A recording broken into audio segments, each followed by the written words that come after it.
What's going on YouTube? It's Syntrox J bringing you guys my True Draco deck profile. And this deck profile has been in the works for so long now, guys. I've been tweaking it constantly. All the time I've been tweaking this. And now finally, I feel like I finally have a good enough list to present you guys today. So we're going to dive right into the deck profile. And also, guys, the side deck is kind of meh for this. I still don't know if some of these cards are relevant for this format, like Artifact Lancia. So if you guys don't think those cards are relevant, comment down below and let me know. But for now, we're going to start with the deck profile, starting with the monsters. We'll start with Double Masterpiece, the True Draco Slaying King. You guys can definitely play 3 of this card if you want. It requires 2 tributes. You can tribute continuous spell and traps you control, as well as monsters. And then whatever you use to tribute for this card is then immune. So if you tribute a spell and a trap, it is immune to spell and traps, and so on and so forth. This card is super powerful, and as well you can banish True Draco or True King spell or traps from the graveyard. What is it doing? Why is it doing that? There we go, guys. I got it to focus. Sorry about that. But you can banish True King and True Draco spell or traps from your graveyard to target cards on the board and destroy them. So it can also interrupt your opponent's plays, which is super, super good. And then as well, we play the 1 Ignis. The card sadly got limited and Dynamite Knuckle got banned. Not surprising, because you can win the whole game just off Dynamite's effect. But if they ever bump it up back up to 1, I will be prepared. I pulled 1 the other day opening Maximum Crisis packs, trying to pull Ash. But Ignis, as long as you control distribute summon monster, when your opponent activates an effect, you can chain his effect to activate or add to your hand a True Draco or True King spell card, which is really, really good. It can activate your Heritage and your Phoenixes from the deck.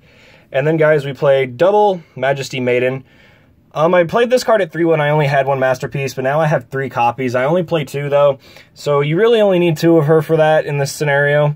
When your opponent activates an effect while I control distribute summon monster, you can chain her effect to search Masterpiece or Ignis.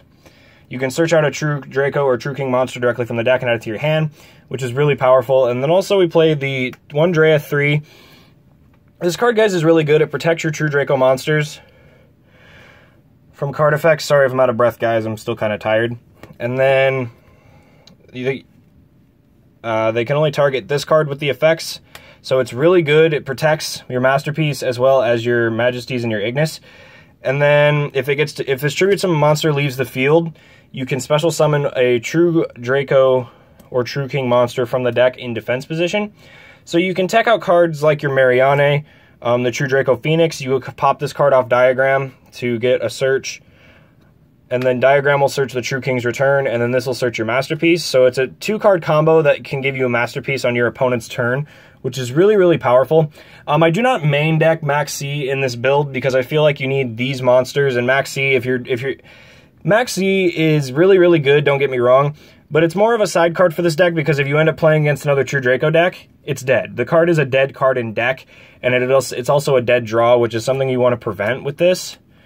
Which is why I tried to make this as, like, this deck I built to try to combat Spiral, and I feel like this is the best list I have to do it. So that's all for monsters, guys. We are now going to move on to the spells. Okay, for spells, guys, we play Triple Dragonic Diagram. This card has actually gone way down in price. It's like $15 to $20 a copy, so this is only $60 right here. So it's a lot cheaper than it was when it first came out, and it's still just as powerful, because with your Dragonic Diagram, you can pop your Marianne. This will search True King's Return. This will search Masterpiece. It's a 2-card combo, as I said, that will basically give you a Masterpiece during your opponent's turn, which is really good. And on top of that, 3 Terraforming to search your Dragonic Diagram. You want to see Diagram almost on your opening hand in every game. And then we also play True Draco Heritage at 3, as well as True Draco Phoenix at 3. These guys are your draw engine. Your Draco Heritage will draw cards equal to the number of True Draco or True King cards that were sent to the graveyard this turn. So if Diagram pops like Phoenix, you automatically get a card off this, and then if you tribute like another Phoenix or another Heritage for a summon, you get 2. And it's really, really good. And to round off the cards we play 3 copies of is Triple Pot of Duality.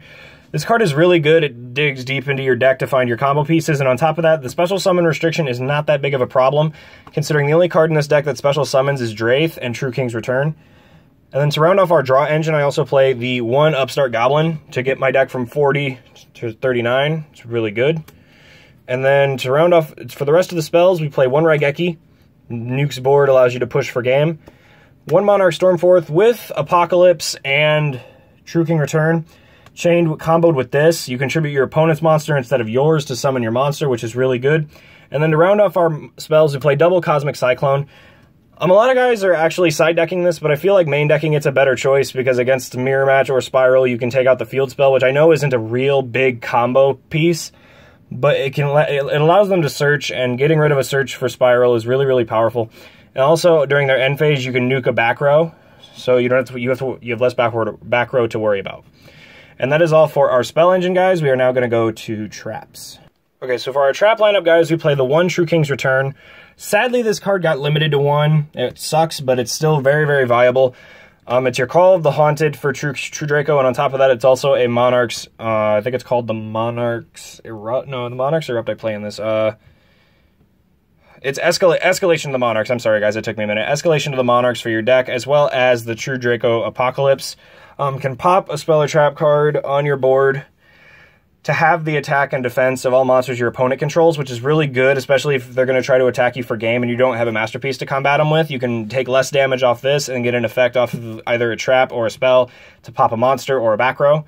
And then this is also an Escalation of the Monarchs. Both these cards allow you to tribute summon at any point at which they are activated. And then for the rest of our continuous spells, we play double Monarch's Erupt for the skill drain effect. Because playing this while having a Masterpiece on board is basically, as long as they don't do anything to this, you're basically going to win the game off these 2 cards. This locks your opponent out of playing the game, and this is a big beater to keep attacking the monsters that they lay out, as well as its destruction effect can make you deal more damage. And then to round it off, we play 1 Unending Nightmare. Another card people might side deck, but I think it's really worth playing in the main deck, because it's another way to get rid of back row to guarantee your Masterpiece lands, as well as other cards like your plays don't get interrupted by cards like, you know, the Solemn Strike, play 3 in this deck. I know what you guys are thinking is like Solemn Strike is not one of the easiest cards to get, but considering it got reprinted in Code of the Duelist Special Edition, I feel as though everyone has equal access to this card, as well as the Solemn Warning to round off our Solemn Engine. These cards are going to keep my opponent at bay, which is why I play 3 Strike, because I feel like negating as many effects on the board as possible can really limit my opponent's plays and allow me to win the game more easily. And then to round off our traps, we play 1 Waterfall of Dragon Souls. I might cut this. I haven't really played it. But this card is basically another diagram. Or if you open up with, say, a Masterpiece and a Majesty Maiden, you set this, you pitch Majesty, and you get another draw out of it. So it's basically another draw engine for the deck, which is really, really good. This deck really digs into itself. And then that's all for our main deck, guys. We are now going to move off to the side deck. Okay, so the side deck, guys, basically is your personal opinion on whatever you guys feel like you need to play. To combat cards you'll see at your locals. I got my SAO field play, so I put this in the center of the board. That way we know where it is. But for our side deck was the 1 Maxi. In case we do combat a deck that's not a mirror match, this card is very good. Double DD Crow, because graveyard effects, this stops them. It's really good for that. Double Artifact Lancia. You could play this to combat ABC, so that way they can't summon their Buster Drake. The 1 Leonidas for Trickstar.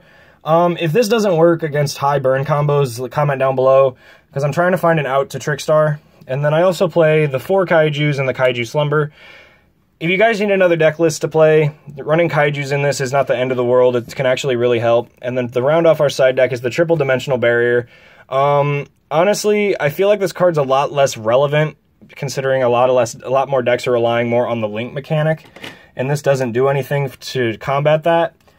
But I decided to try it at 3 and see if I liked it. If I sided in a lot, that means I'll just keep it. So that's it for our side deck, guys.